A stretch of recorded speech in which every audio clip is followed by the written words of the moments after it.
you today? Me. And what is your name? Burpo. And where do you live? In Nebraska. Who's your mommy? Sonia. Who's your daddy? Daddy. Burpo. Who's your sister? Cassie. That was 8 years ago. Looking at Colton now, you would have never guessed that he almost died in 2003. His father, Todd, tells about Colton's near-death experience in the book, Heaven is for Real. And he started throwing up into the toilet, you know, and at first we're like, okay, he's got the stomach flu, because the doctor said it was going around. Colton's condition only got worse as days passed. His doctor discovered his appendix had burst. An infection was spreading in his body. Time was running out. And we knew we were in bad shape when they said, well, you need to come out to the hallway. They separated us from everyone else, and then someone came to us and started talking to us that we got to have surgery on your kid. It was tough. Seeing your boy be lifeless when he was a very vibrant child. And it was at that moment that we were looking at each other. I remember my wife holding Colton in that hallway, just us. He's not even moving. We went to the surgery prep area, and I remember them hauling him away and him just yelling at me, Daddy, don't let him take me. Daddy, don't let him take me. And I went back to the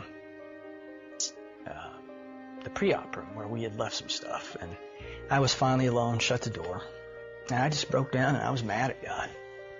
I just frustrated, fed up. And I remember telling him, I said, God, after all I've done for you, and now you're going to take my kid? This is how you treat your pastors? And I was calling our prayer chain. I was calling anybody that would be on the other line to get Colton on the prayer chain because it was bad. We were there in the waiting room for an hour and a half, maybe. Then I remember the nurse coming out. Is Colton's daddy out here? I'm like, yeah, well, Colton's in recovery and he's screaming for you. And I'm sitting there with him. And I remember my son in that room then looking up at me and goes, Dad, do you know I almost died? And my first thought was, maybe he overheard the nurse say that, or maybe they thought he was under anesthesia, you know, and he wasn't.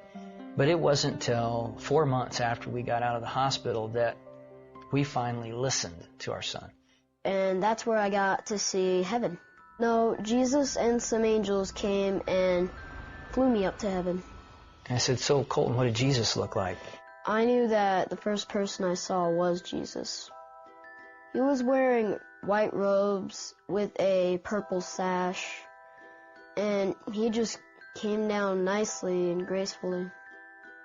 Well, Dad, Jesus has markers. Dad, Jesus has markers.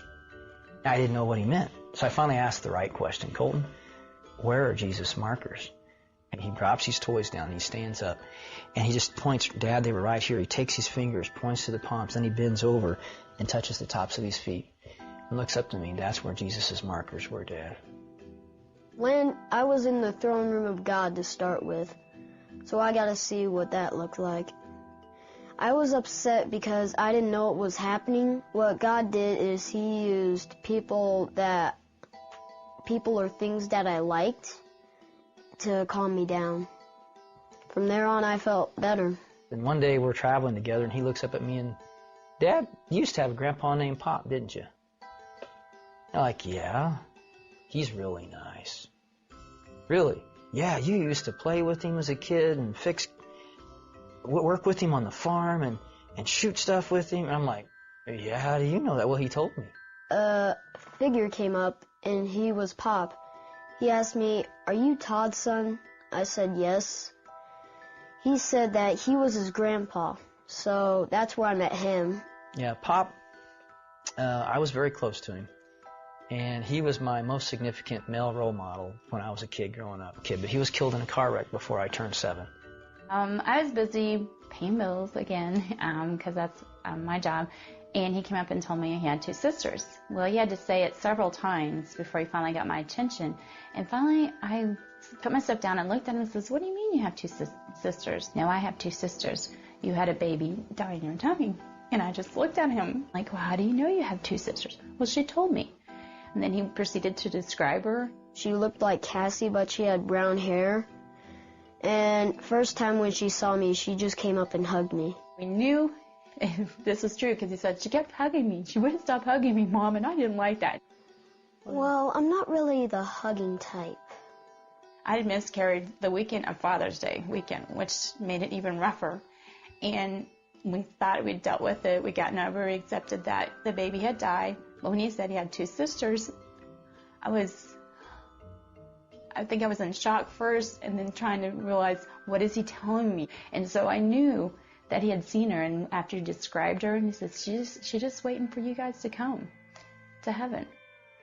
You know, as we talked about heaven, and he was telling me all these wonderful details, I just felt like I had to ask him, did he want to come back? I knew that I was leaving heaven because Jesus came to me and said, Colton, you need to go back. Even though I didn't want to go back, he said that he was answering my dad's prayer. I remember that prayer. That irreverent, that disrespectful, screaming at God prayer. I was like, he's answering that prayer? Today, Colton is a healthy 11-year-old and shares his heavenly journey with boldness. I learned that heaven is for real, and you're going to like it.